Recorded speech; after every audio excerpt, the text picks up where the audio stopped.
Welcome back students. Biological molecule MDCAT biology का lecture start करेंगे।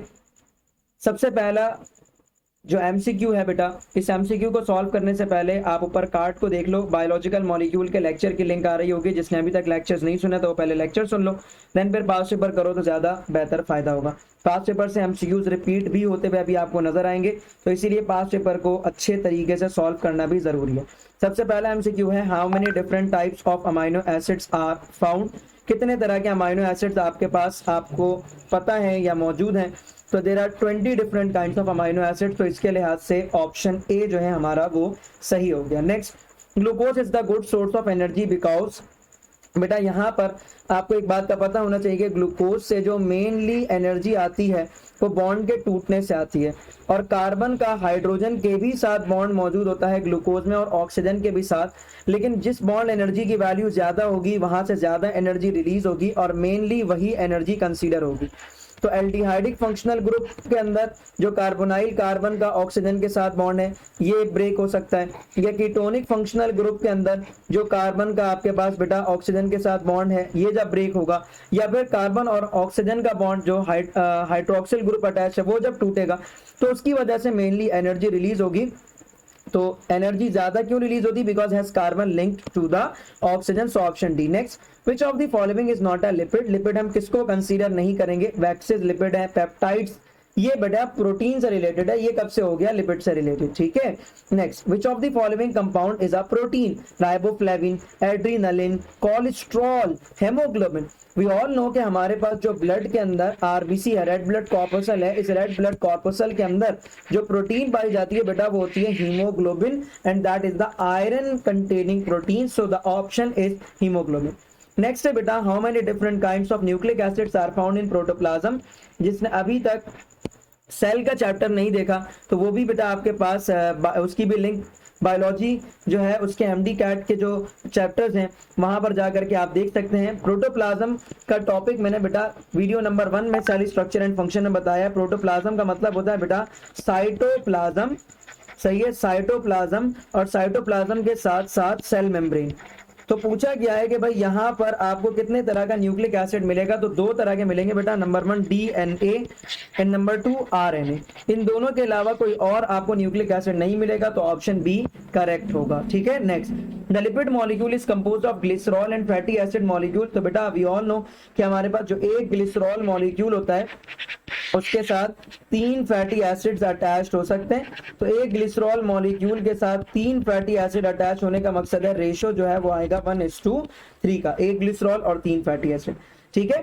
Glycogen is a carbohydrate which is, तो glycogen क्या है भाई? मोनो, डाई या पॉलीसैकेराइड? तो पॉलीसैकेराइड होता है भाई। The formula of ग्लाइसर aldehyde. ग्लाइसर aldehyde का फॉर्मूला मतलब 3 कार्बन एटम की जो एल्डिहाइड है, ट्रायोसिस। तो पहला एक ट्रायोज जैसे मैं लिखता हूँ C डबल बॉन्ड ऑक्सीजन और CH2OH और नीचे CH2OH, सही है। ये आपके पास कीटोनिक फंक्शनल ग्रुप वाली 3 कार्बन एटम की ग्लाइसर एल्डिहाइड है। तो यहाँ पर मॉलिक्यूलर फॉर्मूला इसका अगर आप निकालो तो C3, 2 और 1 3 हाइड्रोजन, 2 और 1 3 हाइड्रोजन, तो C3H6, 1 2 3 ऑक्सीजन, तो C3H6O3 ये फॉर्मूला है। तो ऑप्शन बी। द अमाइलोपैक्टिन या इन अमाइलोपैक्टिन द लिंकेजेस। बेटा अमाइलोज के अंदर 1,4 होता है और अमाइलोपैक्टिन में 1,4 और 1,6 पाया जाता है। तो ऑप्शन बी करेक्ट होगा, 1,6 glycosidic linkages. Next, nitrogen is the ultimate product of. Nitrogen किसका प्रोडक्ट है? फैट, कार्बोहाइड्रेट, प्रोटीन या ऑर्गेनिक सॉल्ट? तो किसी में भी नहीं, सिवाय प्रोटीन के। नाइट्रोजन आपको कहीं भी नहीं मिलेगा सिवाय प्रोटीन के, ठीक है। Ribulose and ribulose, ribose and ribulose are the example of.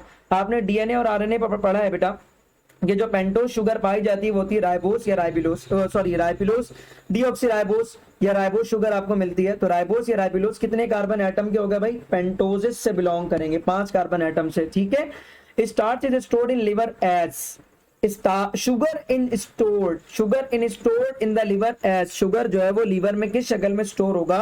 तो जो शुगर है बेटा वो क्या लीवर में स्टार्च, ग्लाइकोजन, माल्टोज या सेल्यूलोज? तो इसका ऑप्शन होगा बेटा ग्लाइकोजन, ठीक है। नेक्स्ट है, विच of the following is correct. Glucose plus fructose से माल्टोज बनेगा, जी नहीं। ग्लूकोज फ्रक्टोज से सक्रोज बनता है। ग्लूकोज गैलेक्टोज से सक्रोज बनता है, जी नहीं, लैक्टोज बनता है। और ग्लूकोज ग्लूकोज से माल्टोज बनता है, जी हाँ बिल्कुल, ग्लूकोज ग्लूकोज से माल्टोज बनता है। So option C is the correct one. Next, polysaccharide are synthesised in plant by the process of, polysaccharide जो बनता है प्लांट की बॉडी में किस प्रोसेस के जरिए से बनता है? तो बेटा प्लांट हो एनिमल हो, पॉलीसेकेराइड जब भी बनेगा मतलब मोनोमर्स के आपस में जुड़ने से जो मॉलिक्यूल बनेगा, तो इस प्रोसेस को हम कहते हैं बेटा कंडेंसेशन। तो option C is the correct one.